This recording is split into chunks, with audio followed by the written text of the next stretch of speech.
Leafs talk, JD Bunkis, Sam McKee. Leafs get another W, buddy. I thought we were going to be in for a painful night after the first period. Yeah. Like, let me just watch the Raptors. Let me just the Raptors. Oh my God! Buddy, you're not paying attention if you don't like the Raptors. I don't know. No, buddy. I'm disenfranchised. I'm not watching as long as that jersey hangs up in the rafters. I'm not going to be watching many games. Okay. So, okay. Anyways, all right. Why don't you move? I'm thinking about changing teams. Changing squads. I'm thinking about Sunday Night Football. I'm thinking about the Raptors, and then we get this one, which was like a really entertaining second period. Where do you want to start? They just keep winning, bud. You've sent the tweet about how they keep losing forwards and they keep winning. Yep. And I think if you look ahead to Leafs schedule this week, where they only play 2 games, but it's 2 games against big rivals with the Wednesday night hockey against the Florida Panthers. And you look ahead to Saturday next week, it's the Tampa Bay Lightning. This had all the makings of a classic trap game situation where it's a crappy team on a weird Sunday night in a absolute morgue of a Scotiabank arena, like the quietest I can remember it being in a very long time, except for a couple pop moments when there's some things happened. But they found a way to, even when they tried to trap it, that first period was like, oh boy, this is a trap game where they look like crap. They didn't have any pressure, but it felt like they barely touched the puck. They had that incredible second period, and there was stretches of that third period, but where they were no good too. And Joseph Wall makes a couple big saves for them, and they survive it. So, these are the types of games where Leafs likes to lose these games in years past. Like, they love to lose that kind of game on home ice against an out-of-conference opponent on a weird night, like I've talked about a million times. And for them to have all these guys out and just have Marner and Nylander still continue to carry them, it's another good win for them considering who's out of their lineup. It's crazy. Can I give you a hot take? 7 regulars out. We got Willie's brother in the lineup. Like, it's crazy. Like, Alex is playing. Can my brother play? Sure. Here's $775,000. Yeah, get him out there. All right, you can play. All right, Willie. Fine. Dude, it was funny too because Willie was trying to feed him.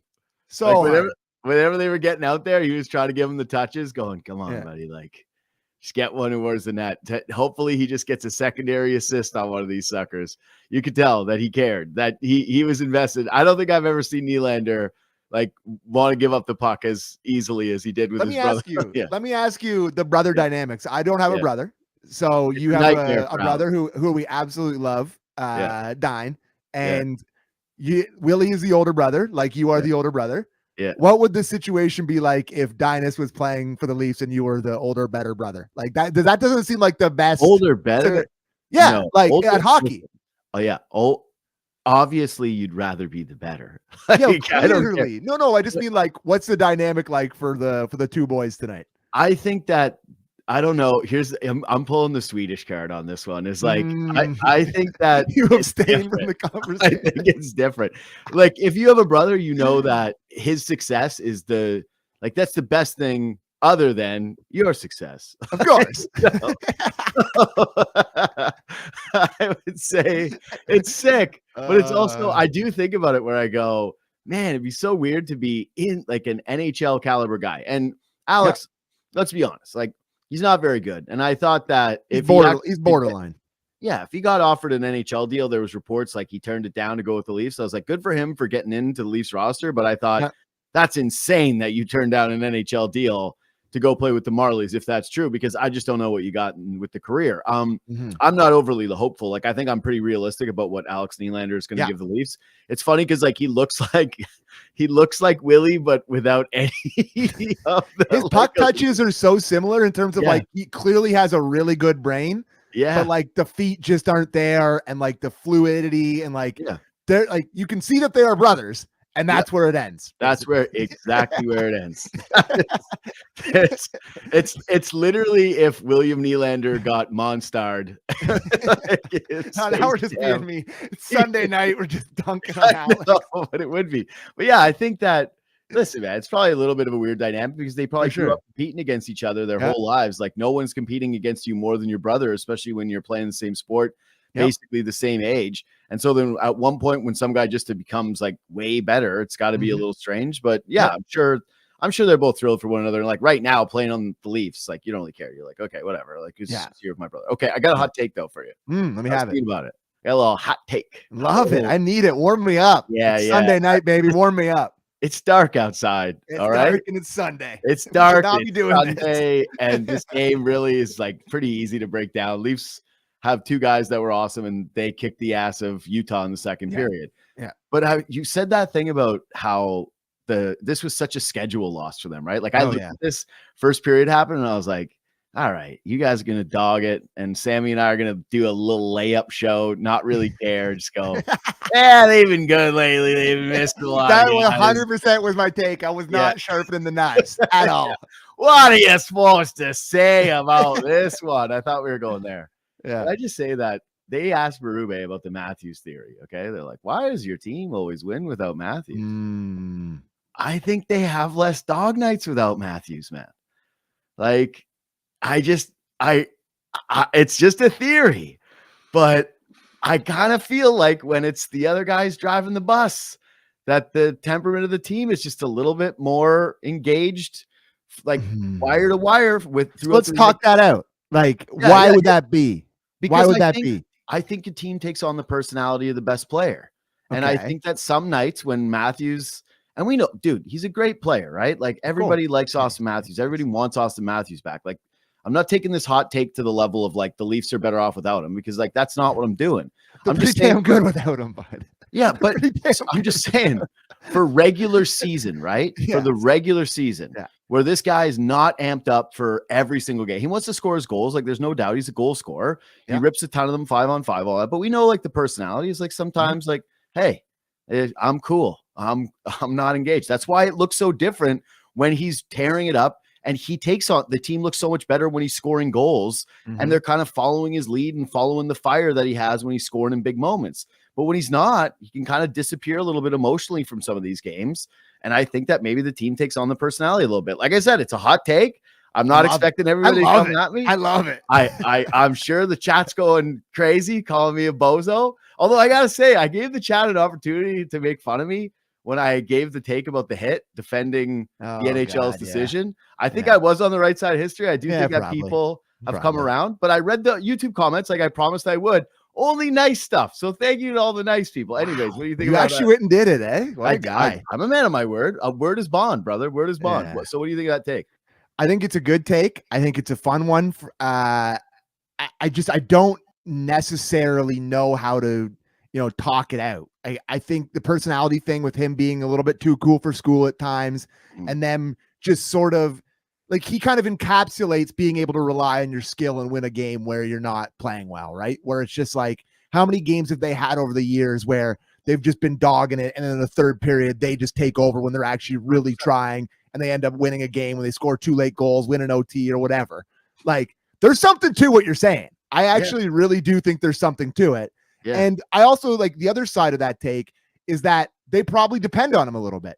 They know he's a top 5 guy in the league. They know he's one of the best players in the league, one of the best goal scorers, like on pace to be one of the best goal scorers, if his whatever he went to go get fixed in Germany holds up for the rest of his career, but one of the best goal scorers of all time. The blood he got not up with. Whatever, going working with Bayern Munich or whatever the hell he's doing. But I think they maybe look to him a little bit too much and wait for him to do a little bit too much. And it's just like we've talked about on Kipper and Born Forever. Less team A, team B. There's been no team A and team B. Like it's Marner and it's Nylander, those two guys, and then everybody else is contributing underneath him. Tavares has been great clearly in this stretch, but everybody contributes way more when he's not there. And it just feels like more of a team as opposed to him. So there. I don't really get that much of a sense, just like from the standpoint of like the Leafs won this game because Marner and Nylander. And like it was actually hilarious tonight. I thought, how many times did Marner or Nylander put a puck like in the middle of the ice and Fraser Minton? Like I'm a Minton guy, and I think Minton still did a lot of good Minton things defensively, right? Like he backchecked, he's smart, bag off, smart player. But how many times in front of the net did he get chances tonight where it's like, buddy, get one in there? Like, what are you doing? I sent a tweet about this tonight. I was like, listen, I said that I love their giving the kid the opportunity on power play 1. Yeah. But he's not thinking on their level right now. Like he's missing tap-ins. Like he's beating it to a square in front of the net. No, dude, and then even through the last power play, they saw it and they went with Alex Nylander over him. Yeah. Like they pulled him. You know what's crazy? We're running the highlights and it's even more chances than I thought it was.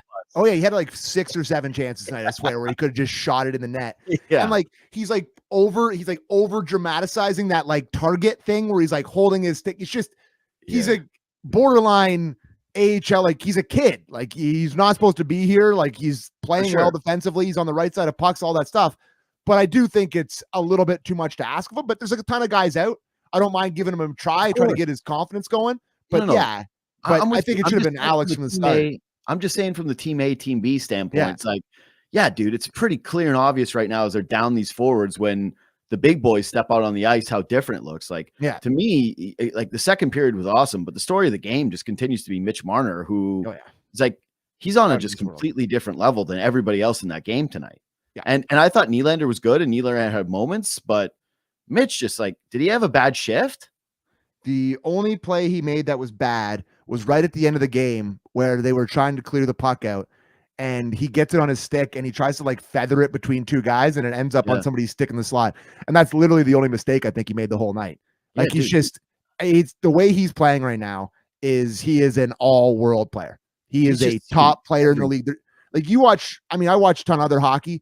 He is on the short list of guys in the league playing well right now. Like he is on the short list. I mean, how many points does he have since Matthews went out? It feels like a million. I don't know. I don't know what the actual numbers are, but since Matthews has gone out, I think he's got 2 points. It feels like he's got 2 points every game. Like he's always got 2 points. It's really, really been remarkable. And this is what happens on teams like this. You've seen it forever where the top guy goes out. Like think about what Malkin used to do when Sid went out, or think about what Leon does when McDavid goes out, or think of like, it always happens where the guy who's the quote unquote second best player on the team always elevates, and Marner always does it without Matthews. And that's a reason that they have such a good record without Matthews. Yeah. Is because Marner is otherworldly and he plays more and he's more involved and he has the puck more. It's crazy. And when Matthews comes back, whenever his, stem cells or whatever the hell he got jammed into his back starts, whatever new fresh blood is coursing through his body, you can't put them back together. You can't put them back together. 100%. And it's fine if it's Willie and Matthews that I don't love. I don't love those two together. Never have. They've had moments, obviously, when they first started. But this line, you leave and you let it play out till it's no good anymore. Tavares, McMahon, and Marner has been excellent. And when Matthews comes back, you don't split them up. If I see first practice lines tweeted out by David Alter, Matthews, Marner, I'm going to be sour. Yeah, it's going to be sour. It's going to piss me off too, because you should be leaving this and Tavares looks great too. He's awesome. Like, Tavares has been so awesome. Good. He's been their number one center. It's almost like we've had some bad, like I've had so many bad takes on Tavares so many times where it just like get down on him for his like 2 or 3 bad games in a row. And he's like, what is he, 20 points in 20 games again, like point per game. He's just John Tavares again. And I feel so bad every time I do it. I ate the Tavares. I went in the trash and I ate the bad Tavares takes a couple of years ago. I remember when I did it. I hate doing it. And I went in the trash and I was like, I'm just eating the garbage. There's a little scrap left on a chicken bone in there. I went, I'm never doing this again, because the thing is like, he's just John Tavares. Like he's totally good. And he's never going to be the $11 million player in some people's eyes, but he's just the model of consistency, and guy cares and just does things well. And I do think that the C being off his shoulders has alleviated a little bit of pressure, but certainly from fans. And to me, like, I think I tweeted this a year ago when people were like ripping on him and talking about like, we desperately want, because Kadri trade rumors have been out there, signed Kadri rumors have been out there forever. And I think Max fan the Flames on Cooper and Born on Friday. People are horned up about this. Is what's cracks me up about this so hard. Is like, I love Kadri. Like I've always liked his game, like the tenacity, like the offense. Like he's a good player. But he's not as good as John Tavares. And people are like foaming at the mouth for this guy who's the same age. They played together in junior. I don't know if people forget. The same draft year, right? Yeah. Were they the same draft? Yeah. Around very similar. Yeah. It's like they're because Leafs took Shen the year Tavares went. No, so it wouldn't have been the same. The year Stamkos went one. Oh God, we're not doing Stamkos went one. Yeah, that was the defenseman draft. And then Kadri went the same year as Tavares.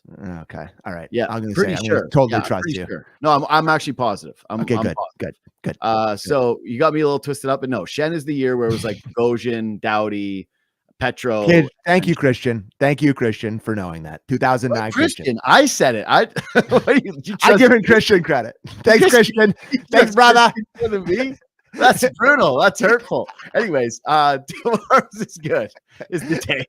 Yeah. He's a good hockey player, and Yeah. people need to ease up sometimes. What's that? Oh yeah. Anyways, this was what I'm saying about kind of like the personality of best player though too. It's like Marner's involved in everything. Plays just he's been engaged in every single play. Makes plays for others. Hasn't really taken any shifts off, and I don't really think that's kind of the player that he is. And he just doesn't feel as though he's like force feeding Matthews a lot more. It looks like he's spreading the wealth around, even if it is the Minton who's trying to, who's chopping at the ice, missing the puck every which way, looking like he's someone who just does like the Leafs needed an extra body. They brought someone on the stands to stand in front of the net and just miss pucks the entire night. But he's been great. Those two have been great keeping together. I think you go Domi and Matthews when those two guys get back. Domi, Matthews, Nylander? Domi, Matthews, nice. Nice. Okay. Yeah, I let Nylander have his own line. Okay. Yeah, I don't mind that. Don't mind that at all. What'd you make of Wall getting 2 straight starts? A little weird, but I get it just because the schedule is strange and they want to have him probably feeling tip top for the Florida game, right? Like he's obviously playing the Florida game. Yeah. So to have Wool sit that one, I don't know. And then he's only getting the back-to-backs again. I'm fine with it. Wool played great again tonight. It's interesting too. Like the second goal he gives up is another layered screen, which is basically the only way Wool has been beat consistently this season. Yeah. He's been awesome. It's tough. This is the best problem you can have where you have two amazing guys, but it's just my brain of letting the guy who's played great get more games still can't really recalibrate to just what a true split is going to be. But the truth of the matter is these guys are both amazing. And you got to play them both. So there's going to be nights where a guy plays great and the other guy gets the net. But they're both great. Look at their save percentages. Look at their numbers. How many games has Wool played now this year? I don't know, but that was his 6th game tonight. I was gonna guess 7, so yeah. Only be his 7th game. Yeah, maybe 6 or 7. I don't know if it's up to date or not, but it's either after tonight. So it's around 6 or 7. Yeah. I gotta say that it's building the trust back here. Yeah. Where I was so broken by last year's playoffs after what were 2 or 3 of the best goaltending performances I've seen from a Leafs goalie. In that game 6 where he's just absolutely outstanding and then pulls something on that last play and then he's not available for game 7. It just breaks your heart. That's not why they lost in game 7, clearly, that Samsonov played, but it's a different thing with Wall in there. Anyways, I don't need to go down that road. Yeah. You can start dreaming on Wall being Jordan Binnington, taking them on a magical run, all this stuff. And, going into this year, I've held that against him. And there's I can't lie to you and sit here and lie to the people that listen to the show. I've definitely held the injury stuff and the injury worry and just him disappearing in that spot against him big time this year. But I will say, he really is building back up to the point where I'm like, holy crap, the Leafs maybe do have one of the elite young goalies in the league here. I'm watching him play. I'm like, wow, he really, really is looking like the playoff Joe Wall here again. I am impressed. That save he made. Oh, go ahead. If you were Team Canada and you could get Binnington or Wool to start for you. What do you mean? I'm saying obviously Wall would be the starter. Yeah. I'm saying that's what's crazy is if he was from Etobicoke, he is number 1 starting goalie for Team Canada. What I mean. No question. We got this is nuts, but we got to start getting some American goalies, Canadian passports. So we got to start doing Joel Embiid stuff where we're like, hey. Stoller's basically Stoller's the Canadian now. He plays in Canada. He's not going to get on USA. You're here. How is it any different than Joel Embiid? We need to get our own Joel Embiid. I'm not above it. Watching him tonight, I went, you're never going to play for Team USA. Or maybe someday. And I think he already has played at different levels. But I mean, for the Olympic team this year, you're not playing. Just come be Canadian. Just come Joel Embiid it, brother. You'll be so loved by the fan base. You get an 8-year contract. Sign him up. Team Canada. Joel. I love it. So, but put it between the two of them. Hey, which one of you guys wants to get more starts and sign these Canadian citizenship applications? So then it's Stolarz on Wednesday. Is it Stolarz for both this week? Then is that what they're setting up? If they're going Stolarz Wednesday, Stolarz Saturday, or is it a game-to-game basis? I don't know. I'm confused by their plan. Can I tell you something about him getting the start tonight that I really did feel? What? Again, telling too much truth. I'm reading into too much. Oh, read the voice reading tonight. Opening the book. I think the Leafs want Wool to be the guy. Oh yeah, they do. For sure they do. Well, I mean, listen, they made the they're commitment. setting it up where they're like, hey, he's going to play against the Panthers and it's doing great. But I think if you gave them all the truth serum within the organization, you're like, who's the better guy? They'd be like, Joel. Like they'd all say Wool. And then, that they're hoping that he kind of is the guy. Well, yeah, I think that's not even really that's fair. It's I just fair. thought about that tonight when he got to start, where I was like, oh, okay, that's interesting. But it's how old is Stolarz? He's up in his older. Yeah. So it's like their young goalie that they committed a 2-year deal versus a 3-year deal. Yeah, committed $11 million to, and really want him to be the starting goalie. Of course, like they really want him to be the guy, and I think they'll give it the split for the rest of the year, and they're clearly going to keep riding Stolarz' hot hand. But it will be really interesting once they get to playoff time now, and we can start talking about playoffs here because the Leafs are once again really, really good in the regular season and seem to be running away from the bottom half of the conference. That sucks. But it'll be really interesting to see game one if both these guys are healthy and both of them are playing well. It's like, holy crap, how do you make the decision? And you have to just be able to go back and forth between the two guys. It's gonna be very interesting. I don't even understand this comment that Luke just put in. This guy Farrell Hoagland's, where he's like, "Is it possible they just like having two good goalies?" Like, yeah, they love that actually. Farrell Hoagland, they love that. It's not possible. It's what it is. It is what it is. Farrell Hoagland. It's a great screen. That is the situation that we got going on here. All right. We kind of already touched on Marner. Like we didn't really break down the plays, but who cares? He was brilliant tonight. Like I was just gonna ask you, do you think that he forgot that? This is what I was gonna bring up. That Vejmelka is another Logan Thompson wrong hand, and on the broadcast, Gord Miller and Mike Johnson, he's like, Mike Johnson says, he catches with the wrong hand. I'm like, that's the right thing to say. He does catch with the wrong hand. You nailed it. He catches wrong-handed. That is the Marner shoot blocker. Yeah, and there was no blocker there. No, so he did it, and I was like, oh, he did. Like, of course he did the Mitch that we talk about TM. And then I was like, I forgot for a second it was the wrong side. Like we went into one of the Leafs voice group chats, and I was like, all right, it's the first time maybe he shot like glove all year. Is that on a breakaway? So what I was going to ask you, if you had to bet your life, and both guys scored tonight, if you had to bet your life on a Leafs player scoring on a breakaway, you have to choose Marner to survive, right? That's a tough one. Over Nylander? Yeah, it's between those two guys. They both buried. They're both brilliant. They're both really good. They're both really Marner good. Has never not scored using that exact same shot. So in the life situation here, if it's like the life, you really got to think it out. Yeah, but I definitely think Willie has a chance. If he knew your life was on the line. Yeah. That's true. That's a great point. But if there's definitely a chance. If it's just a regular breakaway and neither of them know the situation, there's definitely way more of a chance for Willie to get cute, where he tries to do some little bat, like the thing he did tonight. And the goalie just hits his pads and it's bang, you're done. Like Marner comes in flying all the time and shoots one hard. That's his play. I'm going to shoot one hard. Like I'm just going to rip it. I'd feel like he gave me the better effort. Like I think that you'd be in the executioner's box and Nylander would skate by you after just doing something cute. And he's just like, shrug. Sorry. Mitch, I think, would at least be like, I'm so sorry. Yeah, he would. I don't think Nylander would react at all. Yeah. So that was one. I got that more rapid fire stuff that's left here. I got a couple rapid fire things for you. Okay, so you got anything big from this game, or you want to just move into rapid fire? Why is everybody like one big one left, Robertson? Oh, I don't want to do it. We have to. What do we have to do? Hit the post a couple times? Twice, but go roll him, because the one that he misses the open net on the power play is like he's so snake bit, dude. This is insane. You can't score this one when you're dying for a goal. You're in the middle of the biggest drought, and they just handed you a bottle of water, and you dropped it and spilled it all over the ground. It's like you can't even.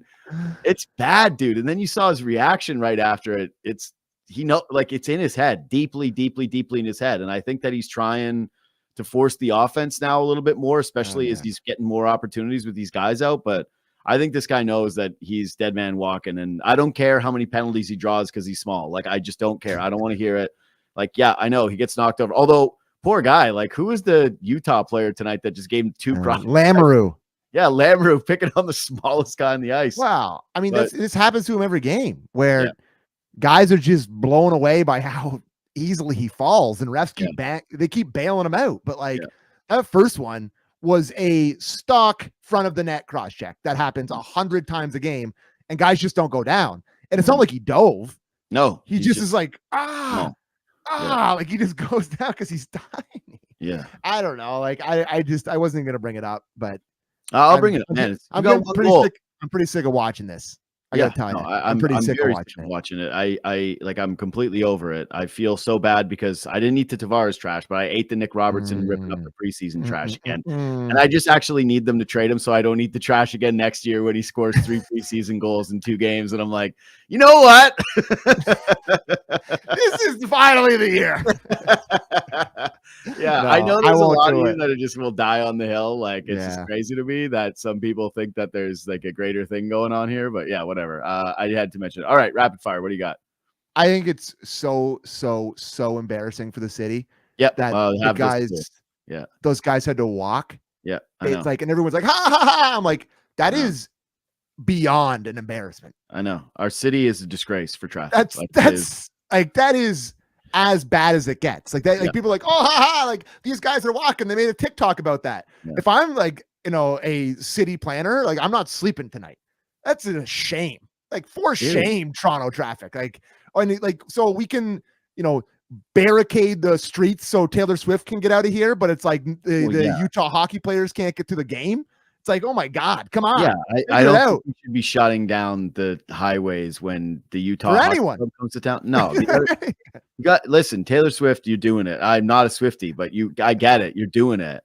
You're not screwing around with that. You're giving her the motorcade. She's basically like, she could easily be like, she's basically whatever the next tier to the president is. She's that in terms of the most powerful person. So I got no problem with that. My bigger issue is with the city. Like, it's just an embarrassment. Yeah. We had the guy from One Direction that had to walk to his concert, was like, what the hell is happening here? We got the hockey teams walking to the stadiums. It's brutal. It's so brutal here. And again, I'm going to say it once, if I don't say it a million times on a million different shows. The only way out of this is with better transit. It's not building extra highway lanes. No. I'm sorry. Like, it's to have better transit systems, and we refuse. Like, if you get caught under that Gardner on the wrong moment, that's like my personal hell. That's what it is. You want to check out. You're like, yeah.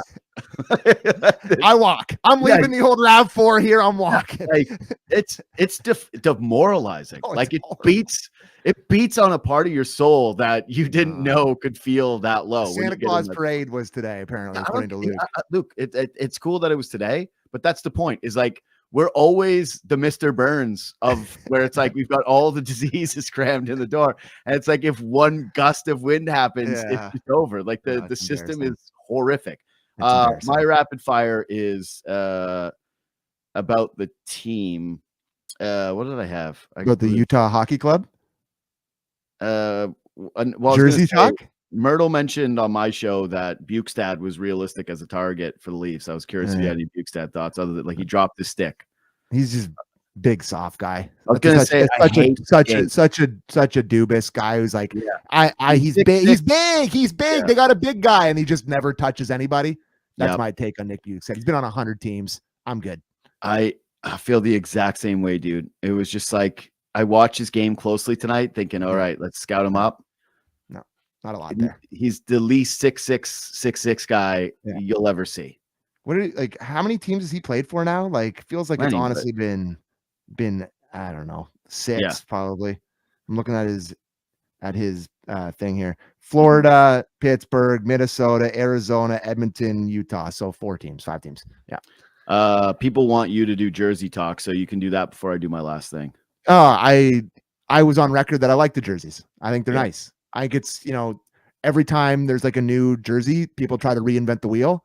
And once in a while, some diagonal letters on a plain white jersey with some nice stripes looks good to me, and they look nice. They're probably going to do something crazy when they call them the stupid Yetis or the whatever the hell they're going to call them. They'll probably reinvent the wheel then. But I don't mind their jerseys right now. And I thought their goalie, Vejmelka, had a beautiful setup. Thought he looked great in there. Also thought he looked tired. They played him last night. They beat Oh my God, they beat the Pens 6-1. How bad are the Penguins that team beat them 6-1? Oh my God, poor Sid. I just want you to know that every person that does the Dubas demise tweets, I'm liking them. I like they're in my algorithm. My whole algorithm is just like, I'm getting all of Elon Musk's tweets now. All of a sudden, I don't even follow every single day. He's force feeding. Elon's force feeding me right now. Elon is shoving it. All my Twitter is just like Elon taking shots at people. I'm all right, I guess. And then 2 is everyone making fun of Dubas, and I like everyone. Bing, bing, bing, bing. So what I was finishing there, just that like they played him last night, Vejmelka or whatever, and he played last night, and he looked like a goal. That's what a goalie looks like to me when they're playing 2 nights on a back-to-back, just flying across the net, too lazy to get back the other way. Like he got beat clean 5 times. They hit the post. Like he just looked awful in there. So I thought their jerseys are right. To finish the point, I thought their jerseys looked good. And I just, the last Sid thing I'll say, I just can't tell you that on the night he becomes the second guy ever to get 600 goals, 1,600 points, 3 Stanley Cups and 2 Conn Smythes. Last night was the night he became that guy. And a 6-1 loss to an expansion team is a pretty good microcosm for where Kyle Dubas's Penguins are at. Buddy, I love the Dubas defender still being like, it was a teardown, and like Utah would have been bad. Is that why you traded for Erik Karlsson and signed Ryan Graves and signed Tristan Jarry and did all that stuff? Is that why you did that? Because you're tearing it down? Like I was texting with somebody the other day, and they were like defending, like, oh, it's the team. I was all Hextall before him. I'm like, yeah, for sure. Every GM that's fired usually, or like gets hired, enters a situation where the GM before him didn't do great work, like Brad Treliving inherited. And what's hilarious with Brad Treliving is just like, he's just a normal general manager. Yeah. Like he's just like league average. And we're all like, oh my God, this guy's amazing. Below league average. Like he is a below league average GM. And the defenders, I will just hammer them till the day I die, because he is just like genuinely a horrific at his job. Like he is just not good. Not good. Anyway, what is this? It's a famous tweet about Mike Trout on the Angels about how they got smoked, but he had like a great night. Yeah, that's what they are. I've seen that. That's what they are. It just sucks. Yeah. I wish Sid wasn't such a sweet guy, because he'll just be there for the rest. It's like, just come to Toronto, go to Colorado, go somewhere. Go somewhere. Yeah. Imagine Toronto. No, I can't. I couldn't even watch the games because I'd be all Leafs talks would ever be would be like, how good Sid, bud? That's like our generation's Gretzky coming to the Leafs, right? Where he said he'd play for nothing. It would not work out. My last rapid fire thing is that I want to say, like, I often get tweets about people being like, where's the Protest the Hero song, right? It's like, we want it, right? But it's tough. It's tough. Like there's like some technical stuff where it's like tough to set up with our live streams, and especially like, we do a lot of these shows on radio. The commits are difficult, so we tried doing them after wins, but it became a bit of a pain in the ass for everybody involved. We do love the song, but I gotta say, I never really listened to Protest the Hero. It wasn't because I'm not really a metalcore guy. Like, I have a couple me. The softer, the better, fella. Yeah, I know, but I like metal. I like punk. Like I got a very wide range of musical tastes, and so. The shuffle hits me with a variety of different things, like I'll get a country song, I'll get a punk rock, I'll get a metal song.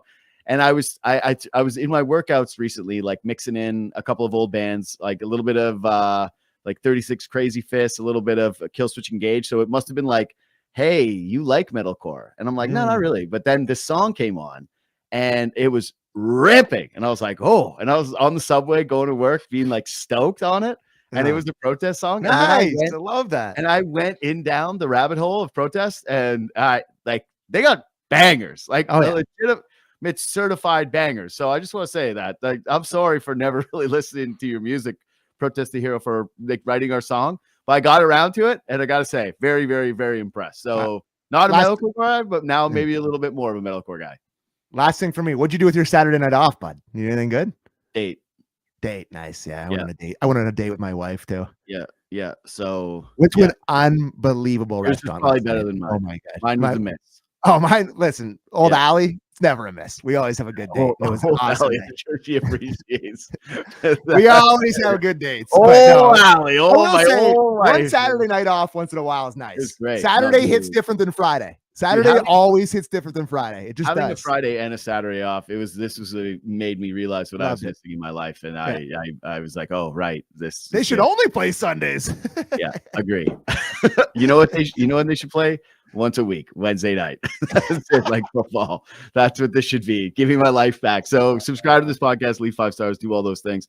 Follow us on Twitter and Instagram at JD Bunkis, at Sam McKee, and we will see you on Wednesday night against the Florida Panthers. Big one.